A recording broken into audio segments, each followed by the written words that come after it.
I'd love to just talk a little bit about some of the pragmatics behind Bethel because we hear and we see a lot more of Bethel music as the artistry Right. and the worship on a kind of a macro scale, but maybe we could dig a little deeper and tell us, Paul and Hannah both, how do you guys organize and plan for your worship gatherings on the weekend? I know you guys have two locations. Are you guys using Planning Center, like scheduling? What does that stuff look like? Cool. Yeah. Yeah. A lot of times it's hard for people to distinguish between Bethel Church and then Bethel Music. Yeah. And there is a distinction, but there it is very much the same people, so it's kind of confusing. And then I tell everyone, hey, I actually don't work for Bethel Music. I work for Bethel Church, but my office is at Bethel Music, so it's just so confusing for everyone. But Oh, Brian and Jen are over the worship department and over Bethel Music. okay. But as far as local church, Brian and Jen are over that, and then I'm kind of their guy to make everything happen. And so they're more in like an overseer role. I'm the manager of the department. Um, part of being connected with Bethel Music is that you serve within the local church. So all the artists are leading every month. You know, the in town artists. Yep. They're leading every month. All the tour band guys have to play every month. We all go to church. So it's the mission of Bethel Music is to export the worship of Bethel Church. And so Bethel Church is very much the center and the priority and everything that we build off of. Yes, I get to use Planning Center. It's the best part of my day and week is scheduling all these rascals. But there's about a little under 100 people that I schedule on a monthly basis. Okay. Um, I'm normally scheduled out 2 months at a time. So November 1st, I'll schedule December. So I'm about 2 months out.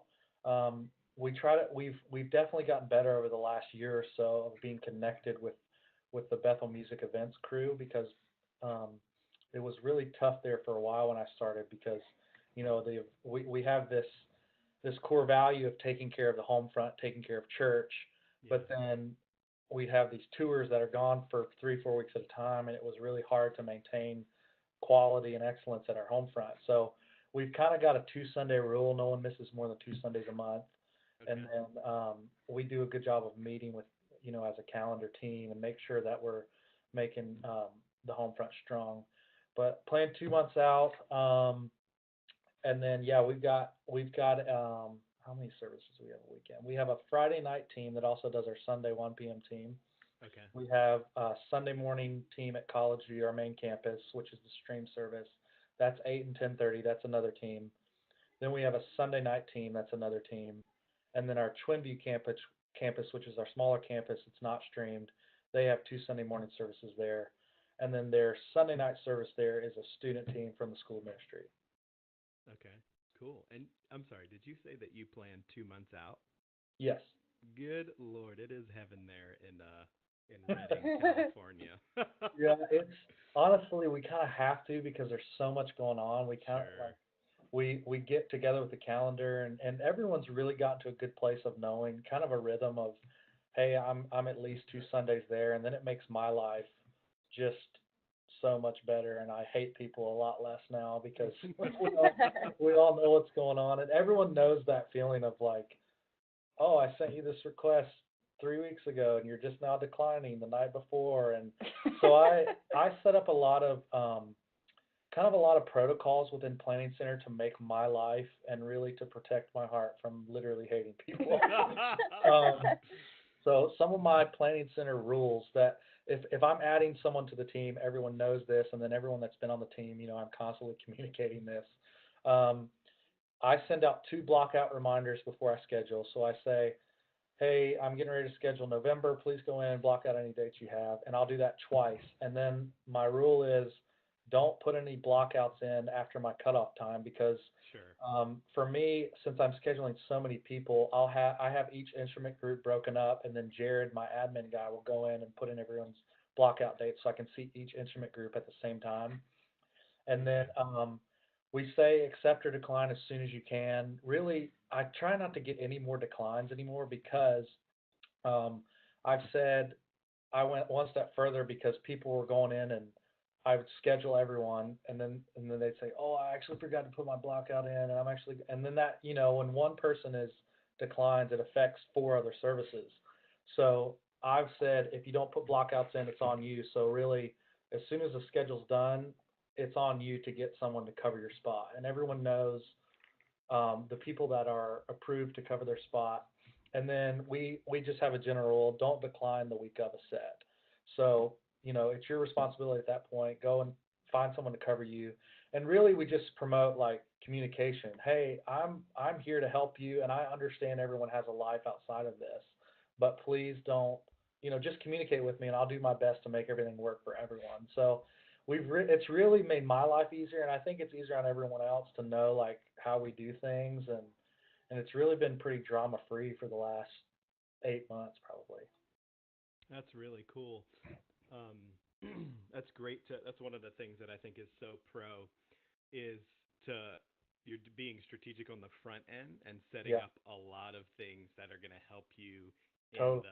the minuscule everyday of life. Totally. Yeah, and even like when I remember taking over this position 2 years ago, and it was it was so frustrating and overwhelming because I would talk to people about requirements that they weren't meeting, and they would say, "I didn't know that was a requirement." And so we had this, big meeting where we just plainly stated, "Hey, here's all of the requirements for being on the team. Here's expectations for being on the team."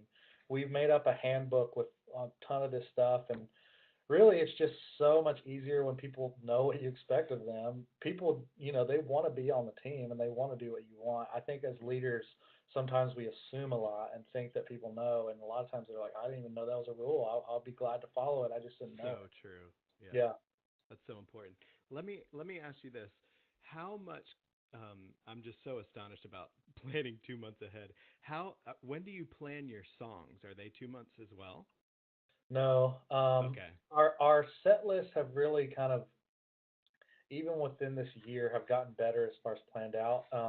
Man, it was crazy when I came here how well and excellent they did on a Sunday and how little preparation there was. It was crazy. Like Brian would be like, "Hey, I want to do this new song." It's like 10 minutes before the set, and then you'd hear it on the stream, and it was awesome. And it's just that's really a testament to kind of the culture and the quality of musicians. They kind of are used to it.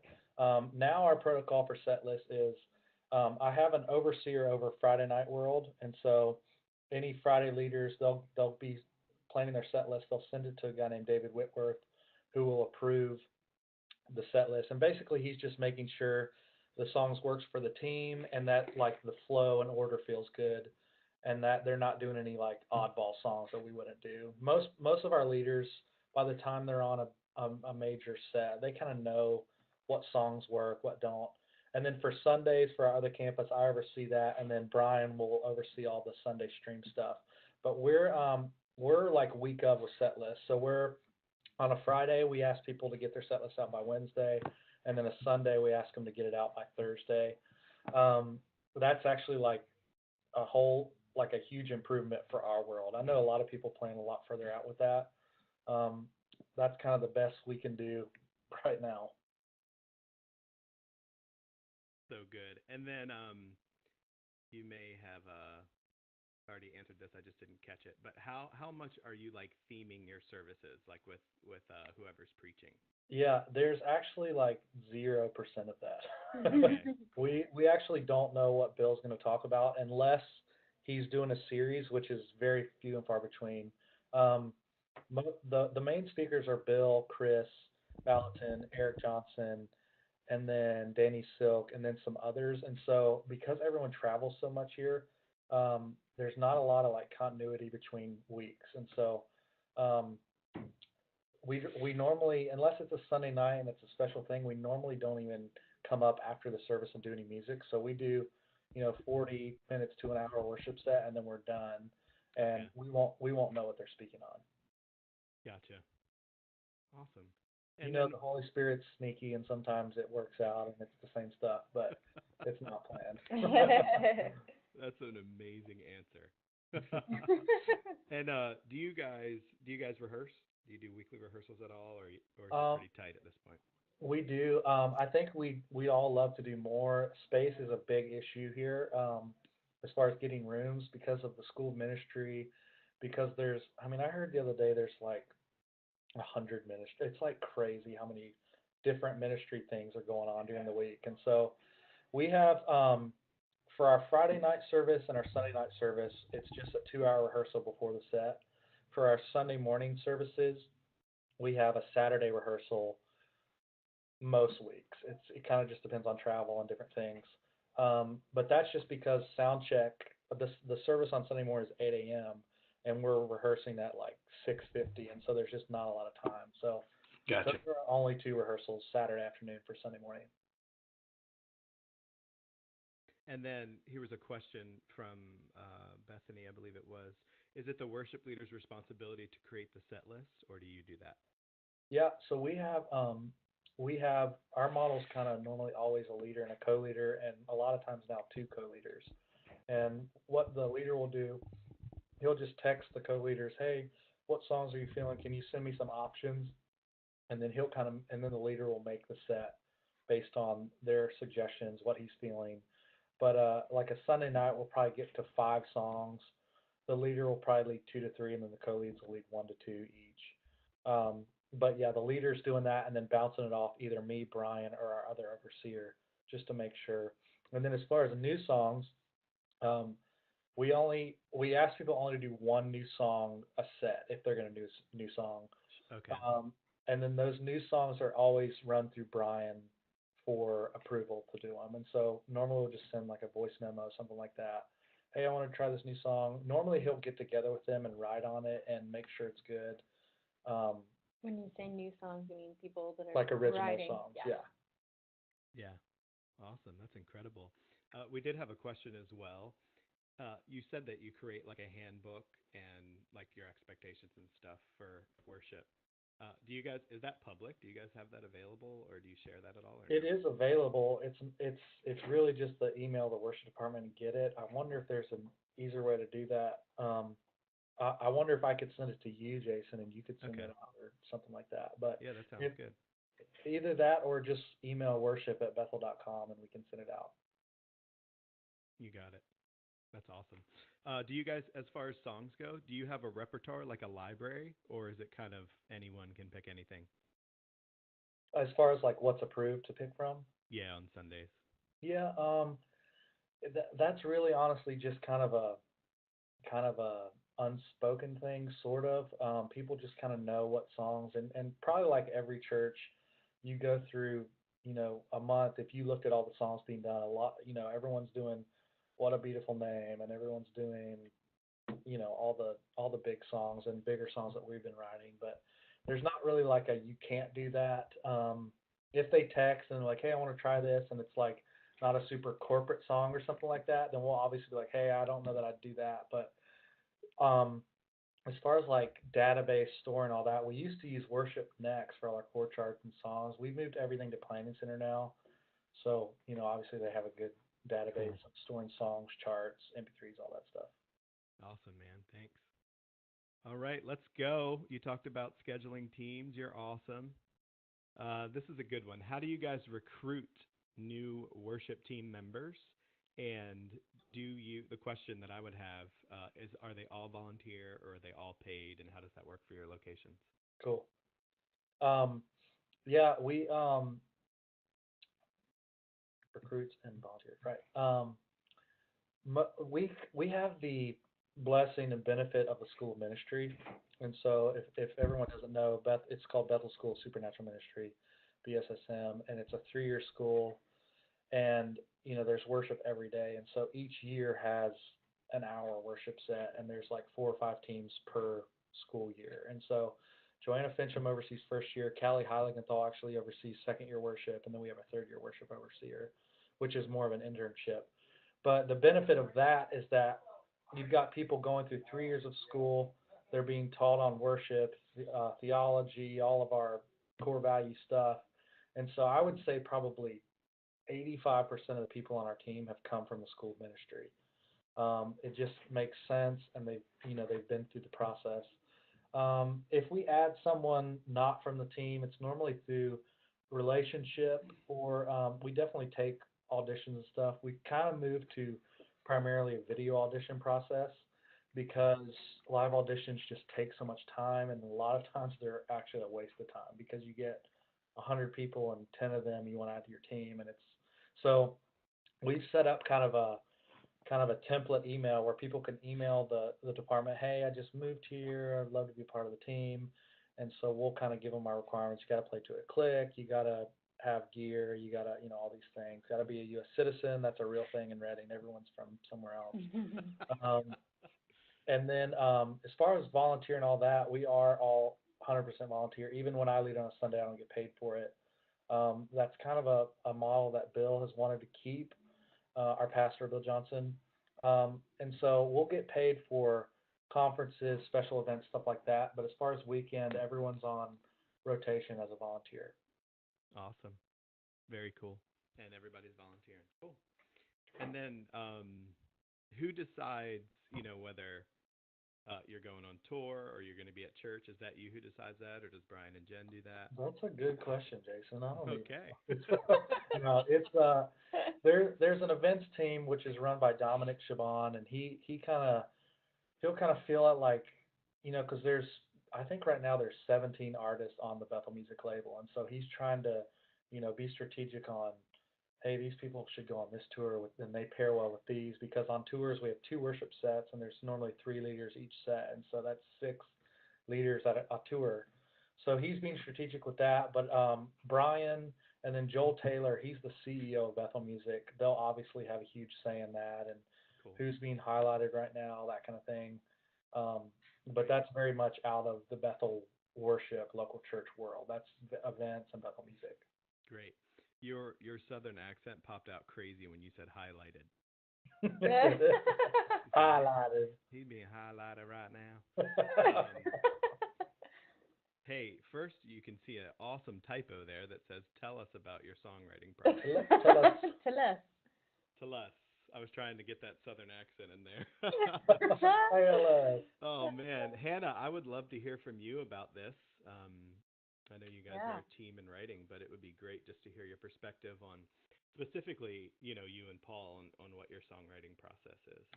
And before she goes, just so everyone knows, Hannah's the better songwriter of us and is a friggin' beast of a songwriter. Oh, gosh. That's why I asked her the question. Exactly. Paul's the genius. He runs our world. Boy, can we mute this and make out for a second? Stop. Oh, my gosh. Turn your video off, please.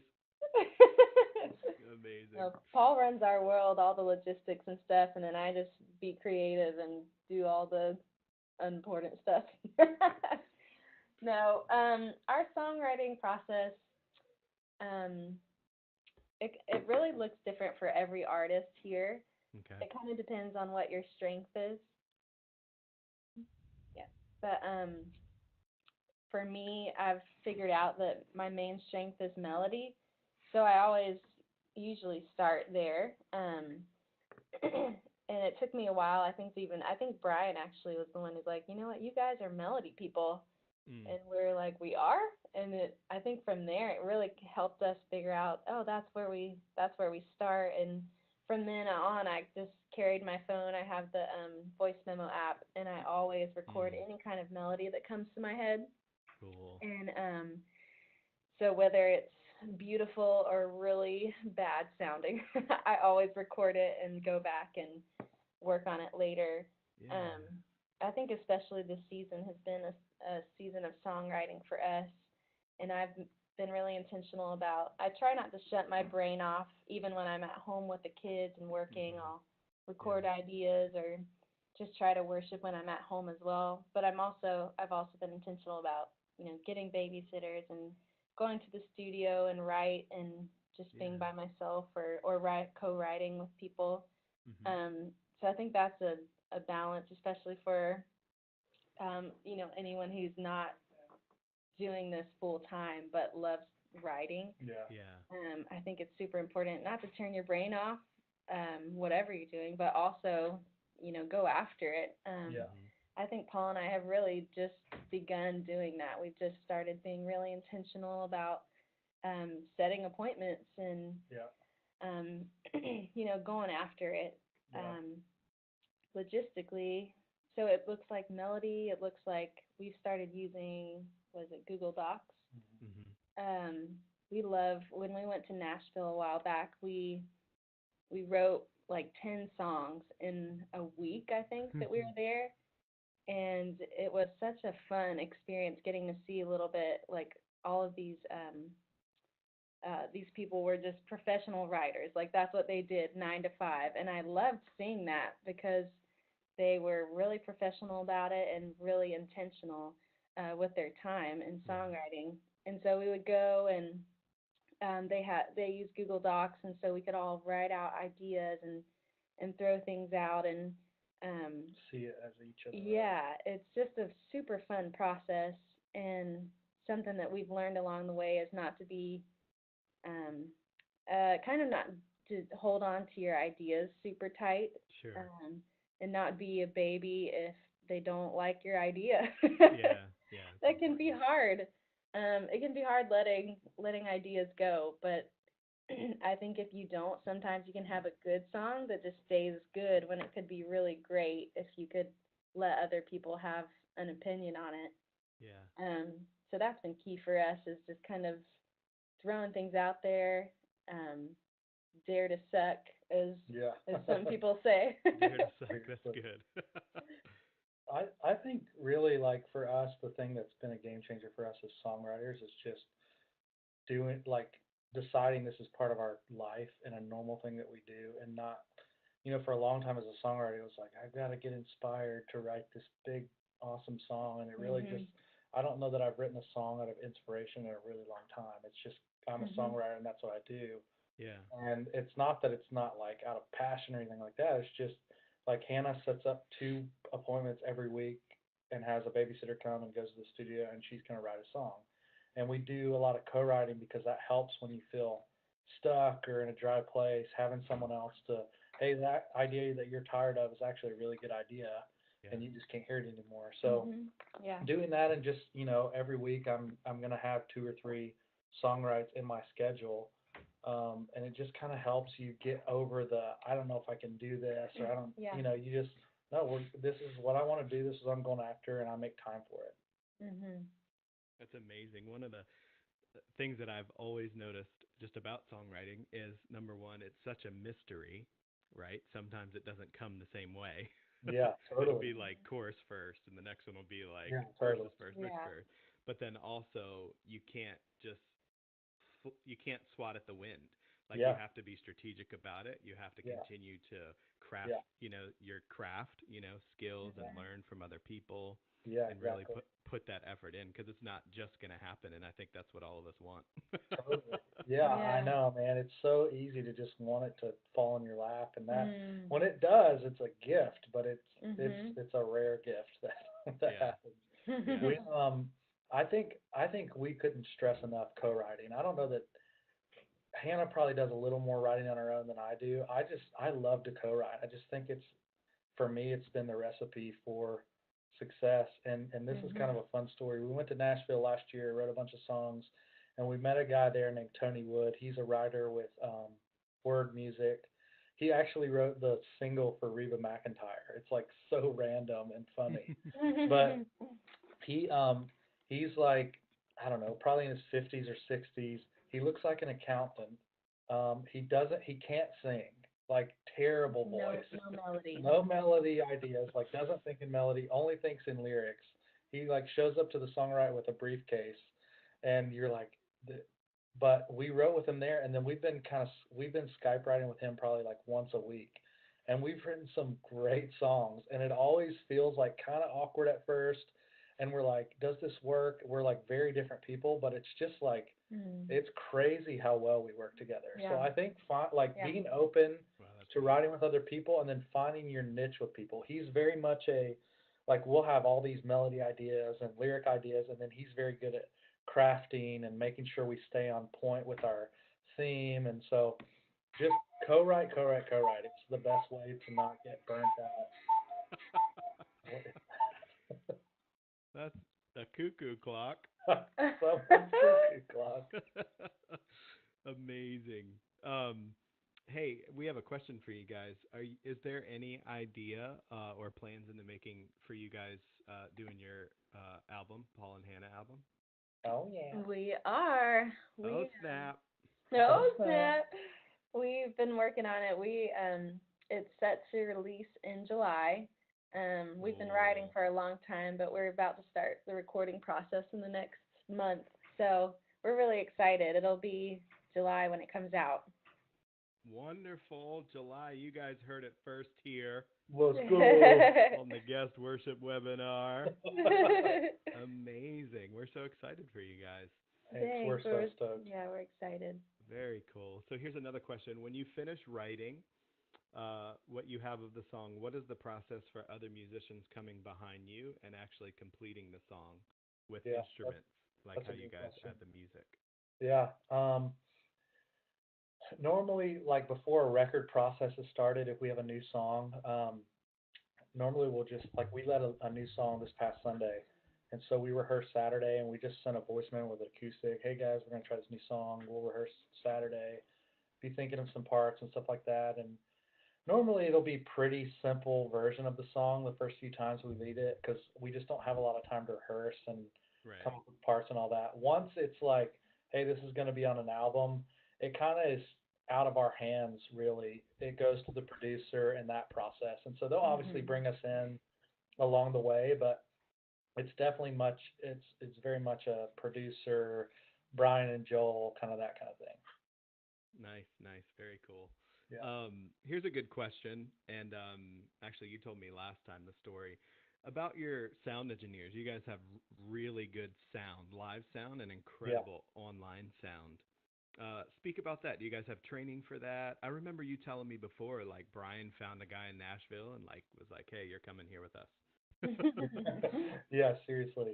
The sound guys around here are just wizards. They're so good and so smart and know everything about music. They make you feel like an idiot when like, I know nothing. Oh Luke, gosh, that is so rare in the church world. What you just said. seriously. It's true. Um, that kind of like even bigger picture on that is Brian and Jen are probably the most empowering people I've ever met, or definitely who I've ever worked for. They're just not afraid to let awesome people be a part of the team and kind of Mhm. outdo them. Yeah. Yeah. And I think it's a reason for a lot of the success of this movement is because Brian and Jen are always bringing people in and giving them a space to happen. So I think bigger picture, that's Very definitely cool. key. As far as sound engineers, Luke Hendrickson, he plays keys on all the albums, and he also runs the stream. And he's just He's like amazing. he's the man. He was originally from Kansas City. He was at IHOP for a long time, but he's just got the I don't know, man, the secret sauce. He's like he He makes actually all of us sound good. seriously, I never met at a place that was recorded and liked it after until I Yeah. came here. Oh So yeah, Oh, for sure. yeah. he's just so good. He's actually they actually invited him out to Lakewood Church to train them how to do streaming and stuff. So he's like I the think Luke man. actually has a site. I think he does. Look, just Google Luke Hendrickson if you're Cool. interested, because I think he just started like a I think, sound production yeah, I think he online has some school thing. training available as well as Worship U. Yeah. And then Awesome. Chris Greeley, he's the guy that mixes all the albums, runs front of house on tours at church. They're just amazing. But Clint All, he's our production manager, so he oversees all the sound for the church and for tours, and he's really a dad, and he brings in young guys and just trains them up and pours Mhm. into them. And like our best monitor guy, he's like probably 21 or 22. He goes on all the tours. He came Yeah. here really not knowing anything, and Clint just again empowered, gave him spot, and he's our best monitor guy now. So really That's just a culture awesome. of empowerment. Mhm. So cool. That's great. Another question, which I'm super interested to hear. Do you like ever get tired of singing some of the Oh, songs bro. like way before the congregation does? Bro. Oh yeah, for sure. It's so funny. And, like Uh, like probably the last two or three albums that come out, like we don't listen to them because Yeah. we're so tired of them by Yeah. the yeah. time they get recorded. And we also, I know a lot of some churches that are writing and stuff, they don't do their songs a lot before it comes out, but that's how we tell if our songs are good. So we'll lead them, and then listen Yeah. to the stream and then change them. And Mhm. that's why there's like 10 versions of some songs out on YouTube because people grab them before they're done. But I mean, yeah, man, our Pastor Eric, he just texted me the other week and was like, "Hey, can we not lead King of My Heart anymore?" Yep, It's just that's we. real. It's so funny. Like me and Hannah are always joking. If we hear a good song, we're like, we got to lead that right away because it will get Oh yeah. sung out in Oh two yeah. weekends, 7 services. Everyone will do it. Yep. So, yeah, That's amazing. I love it. yeah. Oh, let's we got a few more questions, but let's go here. Share just a few awesome stories from worship tours, any that you can think of So Hmm. good. that are really cool, whether it would be, spiritual or funny, supernatural, whatever Totally. that comes This to is mind. not about tours, but this is so funny, guys. Okay. I didn't even tell Hannah about this Which yet. one? We Oh were gosh. in. This is not a tour. This is church. We were in staff meeting last week, and they have security cameras in the building. And this guy, oh my gosh, this guy is standing like towards the front, right next to where like Bill and Eric and all of them stand, and he's just worshiping. And this lady is going by like praying for people and trying to, Shaba and all that stuff. And she prays over this guy, and she touches the lady behind him, and they both kind of like manifest or whatever and start shaking, and she falls down and grabs the shirt of the guy in front of her as she's falling, and he falls down, and she pulls his shirt completely off. Like literally it was like Oh a yeah. zipper shirt or something, like it just came off. You Like, saw the video? oh, we showed it in staff meeting and we were cry laughing because he just lays there with no shirt on in the middle of the church.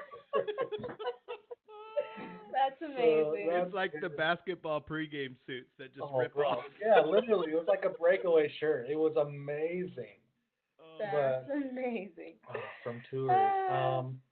I mean, on like a spiritual note, one of our favorite things about tours is the breakout sessions in the afternoon, okay. and Mhm. those are you can pay like an extra price and come to it. We do acoustic worship for like 30 minutes, and then we'll do a Q&A with all the artists, and then they'll do like a core value teaching and kind of do some prophetic ministry and stuff like that. But Okay.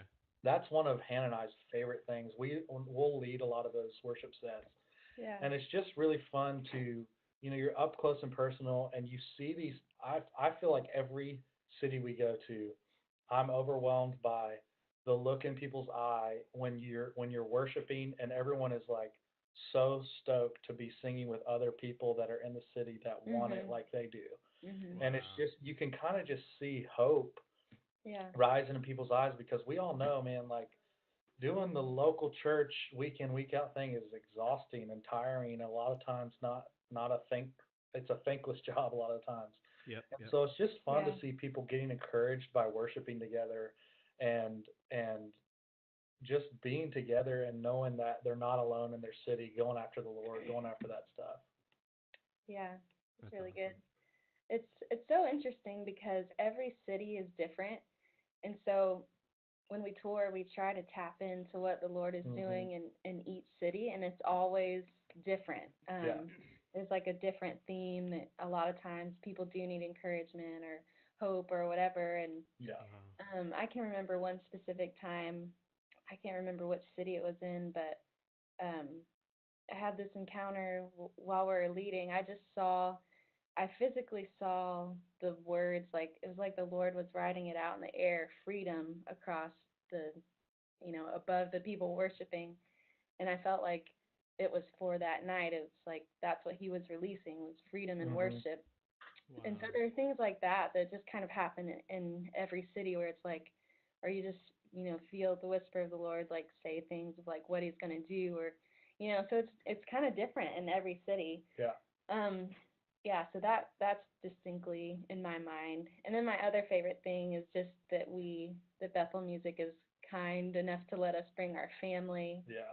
And I'll always remember Very there's cool. awesome pictures that they took of Ezra when he was on tour with us, and I think he was like 2. And at the end of every night, everyone goes out on stage and dances on the last song. and he came out in like his little footy pajamas and was dancing with us and worshiping like with our whole family on stage. And So I just good. I love the thought of family being Yeah. involved, and it's Yeah. a family affair. It's, it's not just people observing Yeah. what we're doing. It's hopefully just in general that everyone would come together and worship as, a family, Yeah. a church family. Totally. Yeah. That's awesome. Thank you for sharing that. That is such a beautiful picture, which is really cool. Cool. So we're going to start landing the plane here and open up the chat session for any questions that you have for Paul and Hannah. And I'm actually going to kick us off one that I would love to ask you guys that even in my time as worship pastor, um, one of the kind of tensions that we had was, okay, you have all of these, we want all these expectations. We want perfection. We want to do this. We want them to be the best musicians possible and just be excellent as possible. And so some of the things that we do were like, hey, you need to memorize your music. You need to be able to know it in every key, this and that. Anytime we say this, you need to go there. Yeah. No Yeah. music stands. Get them off out of here, there. Yeah. You know what I'm saying? Yeah, totally. And so then, Paul, when I came, what was it, a couple years ago to see the worship school, I'm there live and I see you guys, and there's music stands, there's people with shoes off, there's Bible reading, there's none of the things that we're like, do this, do Yeah. that, blah, blah, blah, blah, blah. Yeah. None of those things are you guys doing. And so Yeah. I'm just interested to speak to that because a lot of us as worship leaders or, volunteers, whether we're on staff or not, we're stressing so much and we're putting a lot of energy and effort into these particular things, but yet we're seeing so much engagement, and so Totally. much, I'll Totally. use the word success in worship settings and worship gatherings with you guys, and it doesn't seem like you're focusing on those things. Can you speak to that, like your ethos of worship and that for a little bit? Yeah, totally. I think I think just first of all, it's this worship culture, which is a culture of worship here, is 50 years or more in the making of Bill's dad even before him, and then the success, for lack of a better term, of the worship here and as a movement has been fully from Bill Johnson setting the standard of we're Yeah. going after the presence and that's our priority. And that's the thing that made us want to move across the country is that we came here and we were from very much a polished, everything's produced, we know exactly what's going to happen and it's all going to happen in 59 minutes and 37 seconds. And Yeah. we were from that world. And so when we came here in 2010, we were struck by the same thing. Like they literally didn't have any lights. Like Brian was wearing like a tank top and like they kind of just like walked out on stage and no one would like zero production. Like, Yeah. hey, here's a scripture that's been meaning something to me. Let's start worship. And then they just went after it. And it was so refreshing to us to see that, like, I don't think any of us would even say here now that any of that stuff is wrong as far as like no music stands or any of that. I don't think any of that's wrong. I think obviously it's just not the main thing. Yeah. And so I think just when you make the presence and all of that the priority and that's the goal, then however you get to that is the right way.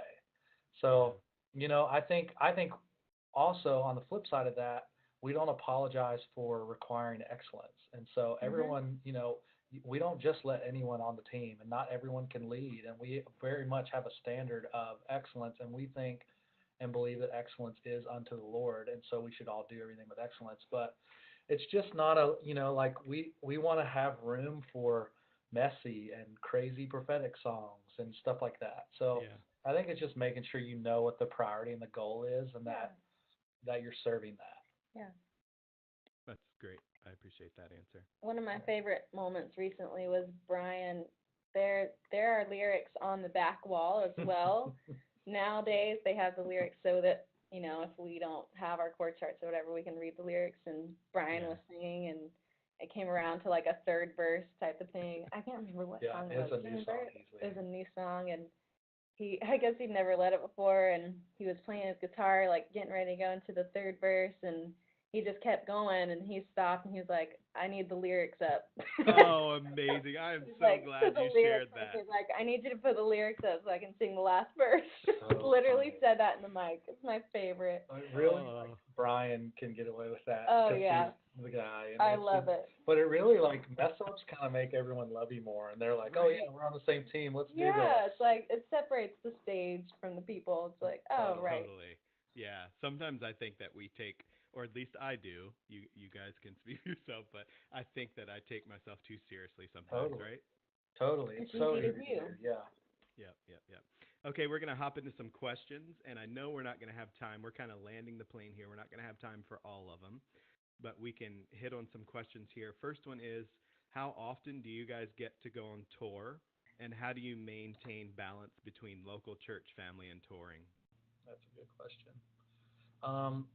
I don't think there's definitely not a set schedule for when we go on tour. It's kind of random. Okay. We probably went on about 4 this year, and then we also do a bunch of itinerant stuff between that, where it's just Hannah and I'll go to a church with the team and do stuff like that.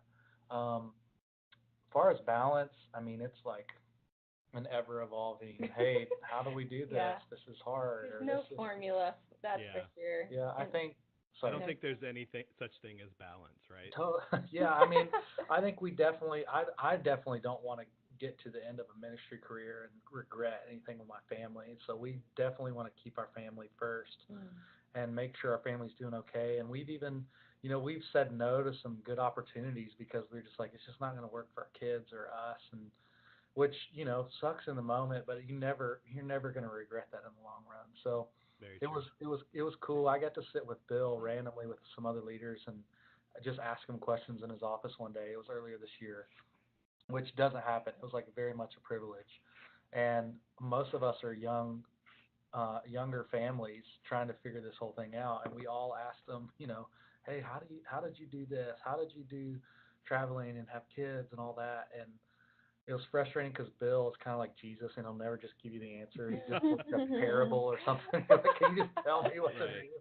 But he just kept saying over and over, like, you know what, you just figure it out as you go. And he said, yeah, I went on a trip when my boys were younger for 27 days, and when I got home, I really paid a price for that, and I never did that again.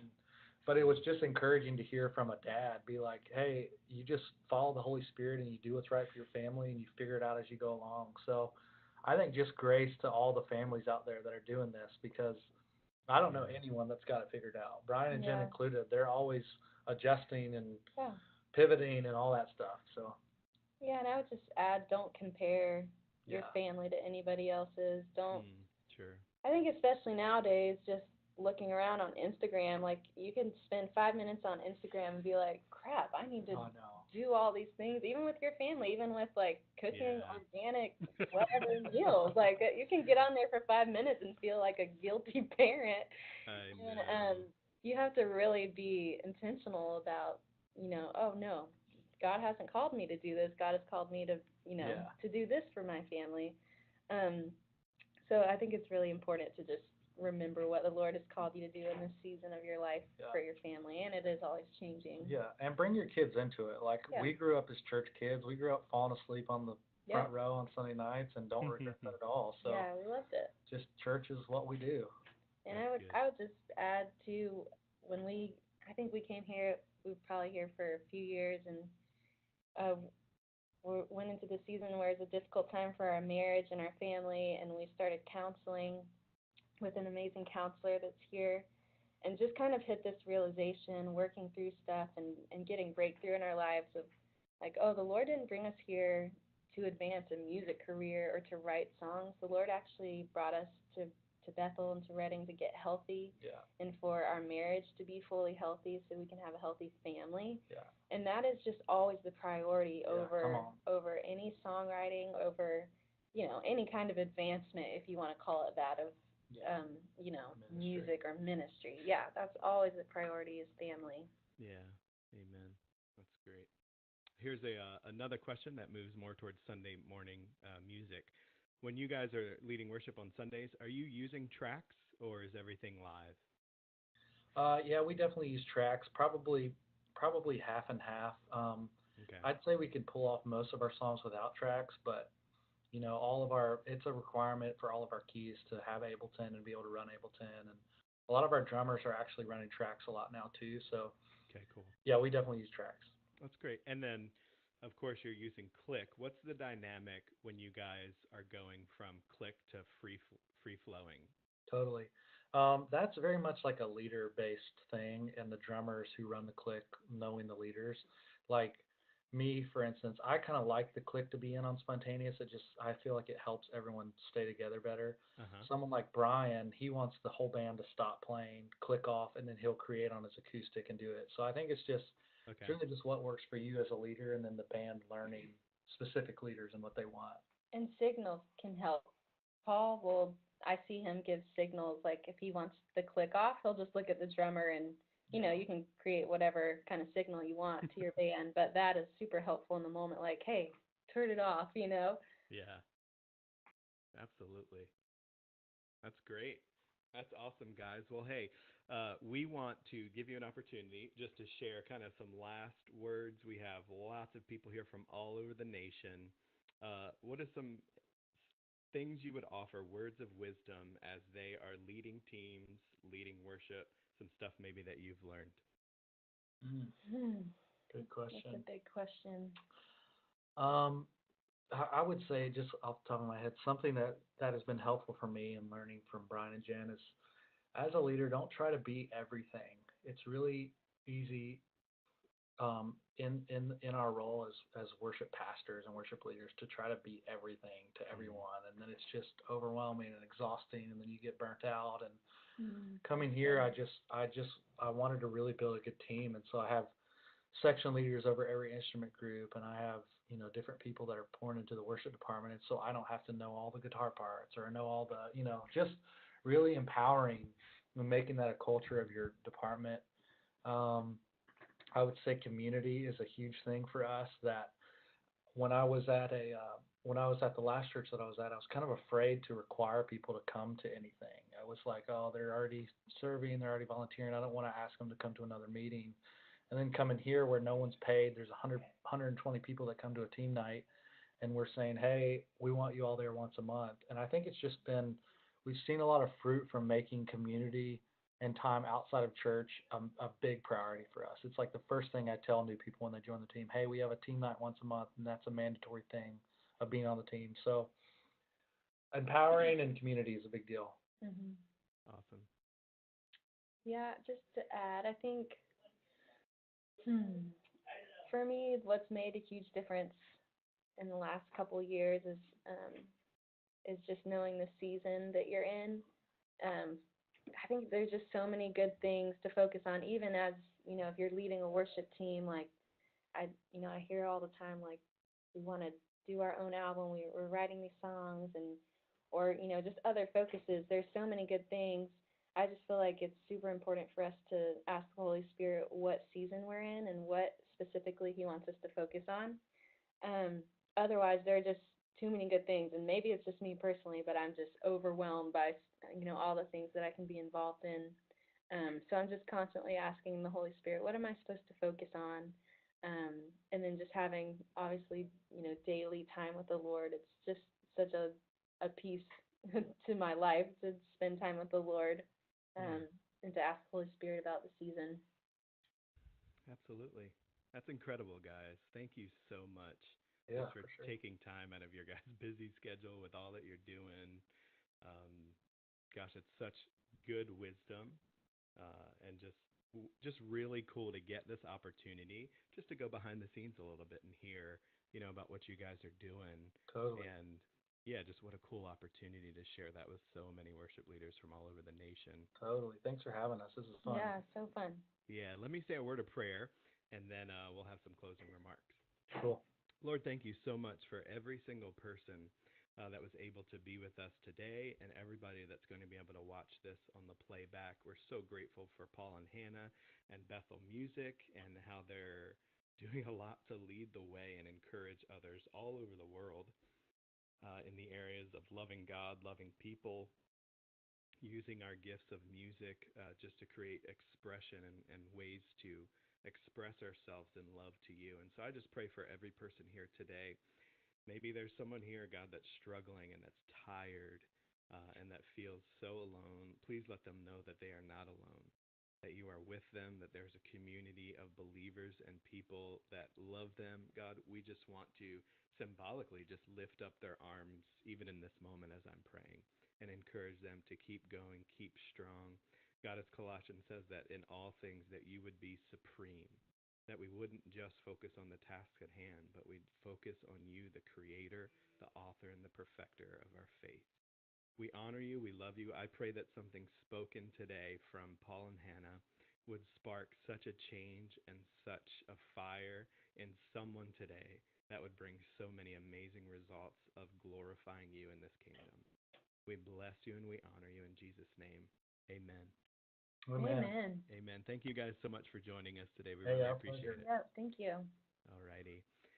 Well, hey guys, we are so thrilled that you were able to be here with us today, and we hope that you enjoyed this webinar.